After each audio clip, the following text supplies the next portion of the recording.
Hello, everybody. My name is Cheryl Broverman, and I'm delighted to talk to you today about water quality and community science by adolescent girls, the WISER Water is Life program.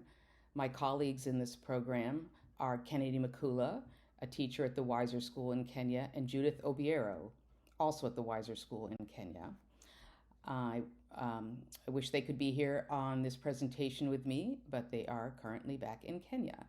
The WISER School is a program of the WISER NGO, a non-governmental organization, and the mission of that organization is to produce the highest outcomes from the hardest to reach girls. So we work in rural Kenya. The orange circle indicates a peninsula sticking out into Lake Victoria, right at the Tanzanian border.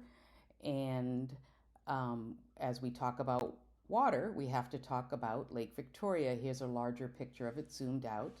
It is the largest lake in Africa. It supplies water to 30 million people in Kenya, Tanzania, and Uganda, making international collaboration on water quality issues a critical issue. And large volumes of wastewater are discharged into the lake from domestic, industrial, and agricultural sources. In this diagram, you can see how population density around Lake Victoria has changed dramatically from 1960 to 2015.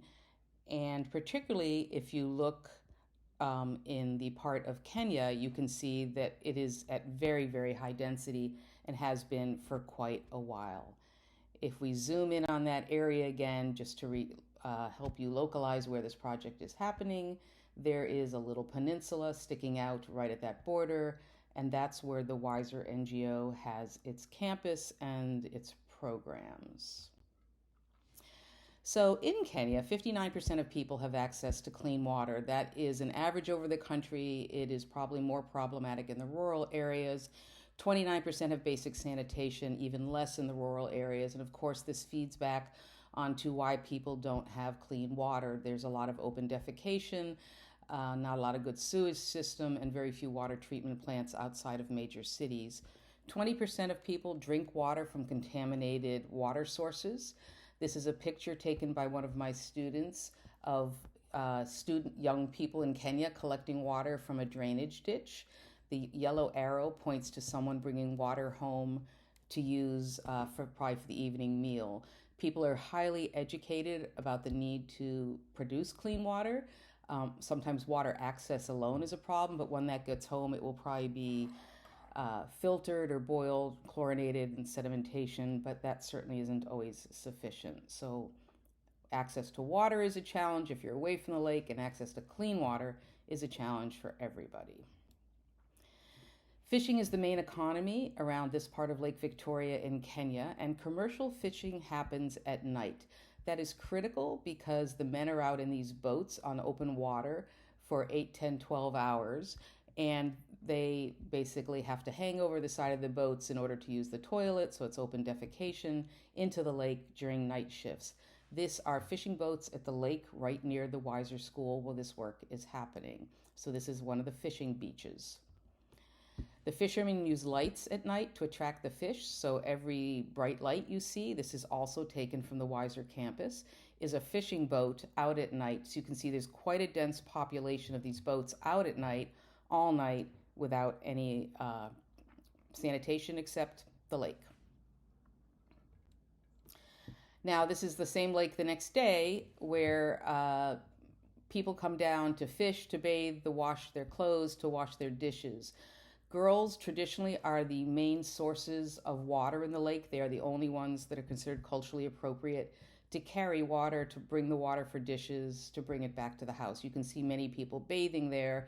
Again, this is the only source of water.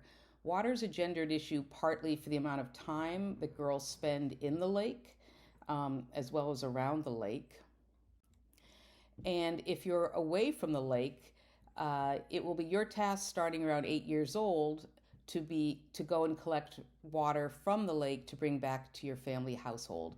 So girls might spend 2 to 3 hours sometimes each way to collect water from the lake. This has a dramatic impact on their lives as young girls and adolescents. It certainly interferes with schoolwork. They might do 6 extra hours of hard labor and chores compared to their brothers. It makes them more tired, particularly in an area that doesn't have all its nutritional needs met.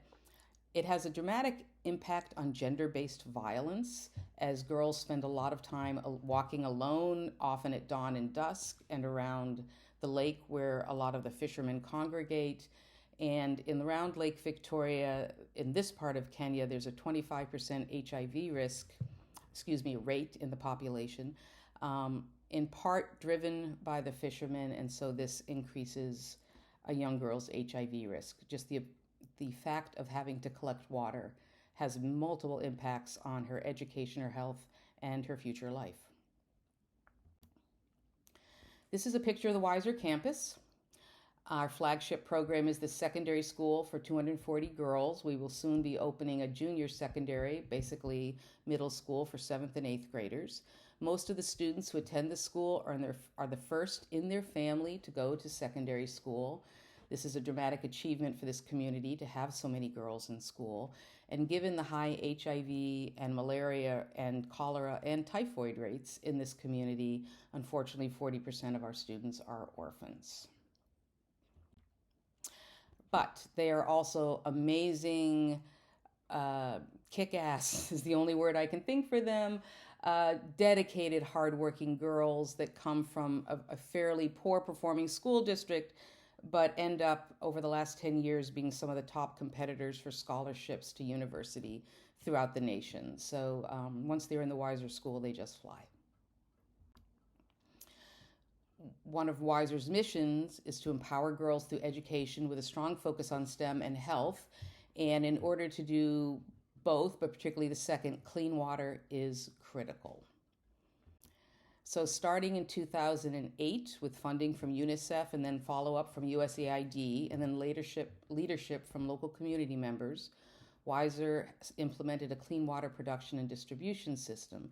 The blue triangle you can see in this Google Earth image is our campus, and we put in a pipeline that pulls water from a fairly far outstream away from where people are bathing around the lake and pumps it up to the WISER campus, where it goes through sedimentation, filtration, chlorination, and then gets distributed out to the community. You can see the Mahuru Health Center. That's the only Ministry of Health clinic and hospital in the area, and they get 100% of their clean water from our system. WISER also pumps water out to multiple schools in the area, and particularly inland, so that girls don't have to walk so far in order to get water. This is the sedimentation area where before it goes through a sand filter. This is our principal, Madam Dorcas Ayugi of the school, working with an engineer. This is what the water looks like when it comes up from the lake before it goes into sedimentation and into an underground tank. After it's finished being treated and chlorinated, it gets pumped up to these 2 water towers, one for more local delivery and one with higher pressure to go even further inland and slightly uphill. On the right, you can see a clean water kiosk, the blue and cream kiosk. This is one outside the Ministry of Health clinic, and those are now located throughout the community. We have filtration and pumping capacity to serve 15,000 people in the community. This is a Google Earth map of our clean water distribution kiosk. You can see WISER underlined in pink in the center, just inland from the lake a bit. And our WISER our students, once they're alumni, are involved in research projects, interviewing households throughout these communities. And of the over 1,000 households interviewed, 92% report a reduction in diarrheal diseases and all digestive problems when using water from the clean water distribution kiosk, which is really exciting. 21 schools and homes have also paid to have clean water piped into their houses. But we are also a school that have chemistry and biology laboratories that are equivalent to many Kenyan universities, and active learning and sophisticated pedagogies are a critical part of WISER's success with our students. So, together with the Water Fellows program through SENCER. My colleagues in Kenya and myself, we have come up with our new project. The first is to develop WISER's campus as a center for community science water quality testing. We've done a feasibility study of the infrastructure already on campus and identified what needs to be developed. I can't wait to welcome my colleagues from Kenya onto Tamusa's campus and with Davida, hopefully this coming fall, as we identify the equipment and the infrastructure building we need to do. We want the girls being involved then as community science projects as well as laboratory class projects to document water contaminants, looking at microbial, perhaps doing some genetic information amplification, as well as chemical and heavy metal in the area, as well as monitoring the water coming out of our system for different levels of chlorine that might affect taste or utilization by the community. We have a strong goal to develop girls in STEM, and we're hoping this will encourage more young women to go into water science, whether it's chemists or microbiologists. Kenya is just starting to do wastewater epidemiology with COVID and with polio in some of the cities, and we hope we can develop young women that will become the next leaders in women in water science. We, of course, want to develop new pedagogies not only for our own school, but to be shared with other schools in the Global South, particularly those with lower resources, that can be done to start educating community members about the water in their area and be able to monitor potential outbreaks. And finally, develop a case study on water as a gendered issue for use in the Global North. This one was completed this summer, and we hope to be releasing it soon. So there's a lot to do. I'm very delighted to have these phenomenal